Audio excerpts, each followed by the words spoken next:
madalas yung patri mo dito, ha? Di pa kasi ako makahanap ng trabaho eh.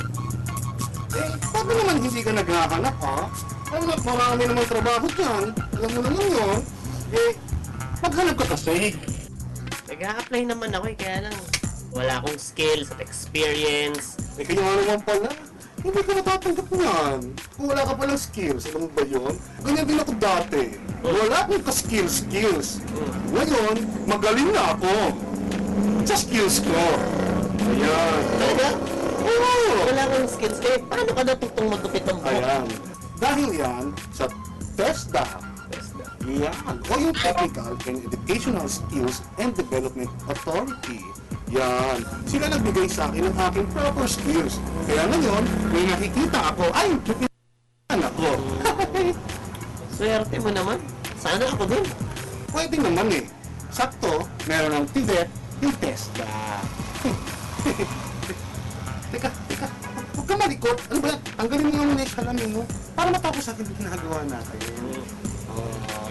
Ang gwapo mo pala. Mahal yan, ah. Teka, Pagod natin to. Tibet. Di ba bansa yun? Ano ba yung Tibet na yan?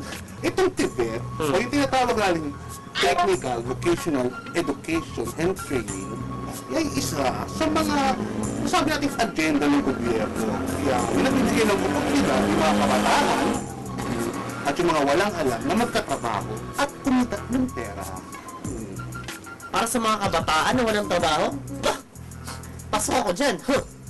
Paano ginawa mo na nag-training ka sa paggupit ng buhok? Nagpunta ka pa ba sa opisina ng TESDA? Hindi mo na kailangan problemahin yung pamasahe.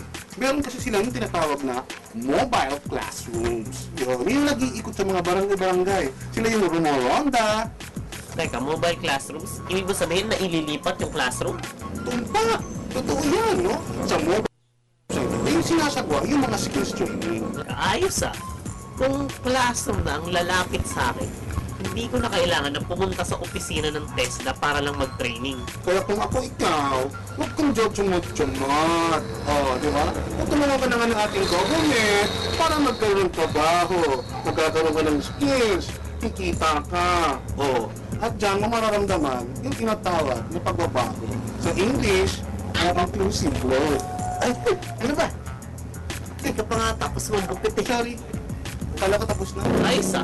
Nasubukan nga. Talagang dapat mo itong subukan. Kaya kasi, alam mo, parami ang mga kumpanya naghahanap ng manggagawa na may skills o kakayahan. Dito sa bansa natin at sa abroad. Kung sakaling gusto ko naman welding. Parang in demand kasi yung abroad eh. Walang problema yan eh. Pero syempre, kailangan, marunong ka pa rin. Wala na siya yung pinanggalingan mo. Alam mo, swerte na tayo, nandyan yung TESDA. Lalo na ako, dumating ka sa buhay ko. Sorry. I mean, alam mo, kasi dati gusto ko mag-college. Hindi kaya ni Itay. Mabuti na nandiyan yung TESDA. Ayan, hanap na ako na si Reyna. May meron akong pinagkakakitaan. Oo nga eh. Di bale. Tutularan kita. Ay! What? Hindi sa ganun ah. Ganun ah. Sabi Sa lang! lalong madaling panahon, magtatanong ako sa barangay. Huwag mong sayangin yung oras at pagkakataon. Di ba? Masarap kumita ng pera. Saka, alam mo, mabibili mo yung mga gusto mong bilhin. Alam mo ba kung ano yung mga tinuturo sa TESDA? Ano meron? Automotive, motorcycle, and small engine servicing. Tuturuan ka dito, ayos ng mga sirang makina, masasakyan. Kung mahilig ka naman sa computer, may computer hardware, servicing. Yan. Ito pa at marami pang iba. Pero, tita, tingin mo kung magte-training ako sa TESDA, makakahanap agad ako ng trabaho sa palagay. Naku hindi imposible yan. Tandaan mo yan. Kung masipag ka at porsigido, ang maganda kasi dito sa TESDA, kapag nakompleto mo na yung kurso mo, o yung training, yung tinatawag mo yung training, o makikipag-ugnayan ang TESDA sa mga kumpanya para pasok sa kanila at pwede na kitang pasukan ng trabaho. Pero totoo ba yung sinasabi nila na 6 daw sa bawat 10 graduate ng skills training ng TESDA nakakakuha agad ng trabaho? Kurekis ka dyan, papa. Alam mo ba na sa isasagawang impact evaluation ng TESDA, lumalabas na 62% yung mga nag-i-skills training ng TESDA, yung nakakakuha ng certificate at nakakahanap ng Shapocalypse. 62%? Hindi na masama. Good job, TESDA. Yes, 3 thumbs up talaga.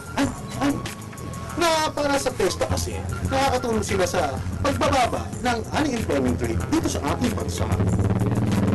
Teka. Ay, ano ka dyan eh? Tapos ka na ba?